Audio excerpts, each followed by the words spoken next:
Assalamualaikum warahmatullahi wabarakatuh. Perkenalkan, nama saya Nahrul Hayat Rifani. Saya berasal dari Buton Utara, Kecamatan Makorimbo Utara, lebih tepatnya di Kelurahan Labuan. Saya merupakan salah satu mahasiswa Universitas Sulawesi Tenggara, Fakultas Keguruan dan Ilmu Pendidikan, Prodi PGSD. Pada kesempatan kali ini saya akan membahas materi mengenai logika matematika. Nah, dalam logika matematika ini saya akan membahas materi mengenai negasi, konjungsi, disjungsi, implikasi, dan biimplikasi. Baiklah, langsung saja. Yang pertama itu adalah negasi. Nah, dalam negasi ini sering juga disebut sebagai lingkaran.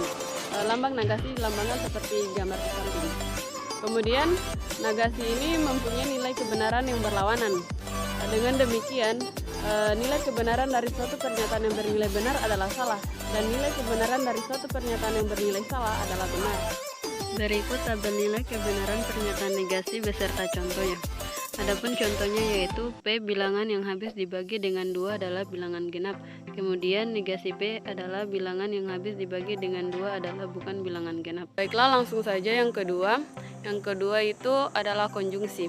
Nah, konjungsi ini digunakan sebagai perangkai atau penghubung pernyataan tunggal sehingga menghasilkan pernyataan majemuk. Simbol dari operasi konjungsi ini yaitu seperti huruf V, namun dia penulisannya terbalik. Cara bacanya itu dan.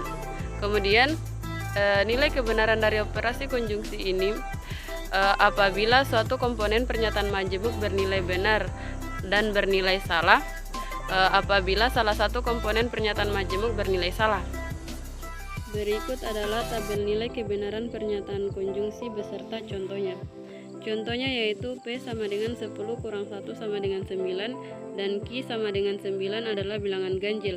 Jadi P dan Q sama dengan 10 kurang 1 sama dengan 9 dan 9 adalah bilangan ganjil. Lanjut yang ketiga, disjungsi.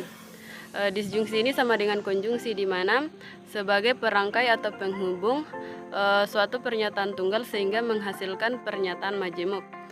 Simbol dari operasi konjungsi ini seperti huruf P, cara bacanya itu atau. Kemudian nilai kebenaran dari disjungsi ini apabila salah satu komponen pernyataan majemuk bernilai benar dan bernilai salah, apabila kedua pernyataan majemuk bernilai salah.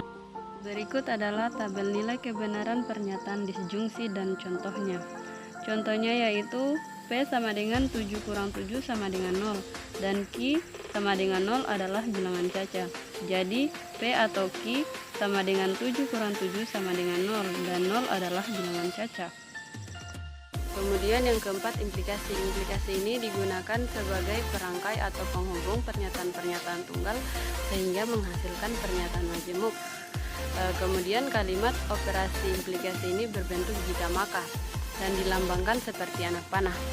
Operasi implikasi ini dikenal dengan pernyataan anteseden atau hipotesis. Ada juga pernyataan konsekuen atau kesimpulan. Kemudian pada implikasi ini bernilai salah apabila pernyataan hipotesis bernilai benar dan kesimpulan bernilai salah. Berikut adalah tabel nilai kebenaran pernyataan implikasi beserta contohnya.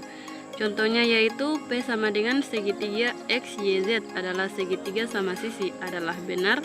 Kemudian Q sama dengan segitiga X, Y, Z memiliki 3 sisi yang sama adalah benar. Jadi jika P maka Q sama dengan jika segitiga X, Y, Z adalah segitiga sama sisi maka memiliki 3 sisi yang sama adalah benar. Dan kemudian yang kelima yaitu biimplikasi. Nah, biimplikasi ini digunakan sebagai perangkai pernyataan-pernyataan tunggal sehingga menghasilkan pernyataan baru atau pernyataan majemuk. Operasi kalimat logika biimplikasi ini berbentuk jika dan hanya jika. Kemudian disimbolkan seperti gambar di samping. Biimplikasi ini bernilai benar ketika kedua pernyataan bernilai sama, yaitu sama-sama benar ataupun sama-sama salah.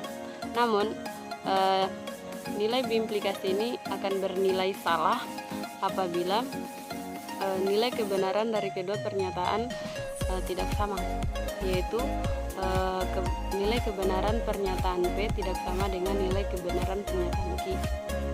Berikut adalah tabel nilai kebenaran pernyataan diimplikasi beserta contohnya. Contohnya yaitu P sama dengan segitiga XYZ adalah segitiga sama sisi adalah benar. Kemudian Q sama dengan segitiga XYZ memiliki tiga sisi yang sama adalah benar. Jadi P dan hanya jika Q sama dengan jika segitiga XYZ adalah segitiga sama sisi, maka memiliki tiga sisi yang sama adalah benar. Baik, itulah materi yang dapat saya sampaikan pada kesempatan kali ini. Kurang lebihnya mohon dimaafkan. Wabillahi taufiq wal hidayah. Wassalamualaikum warahmatullahi wabarakatuh.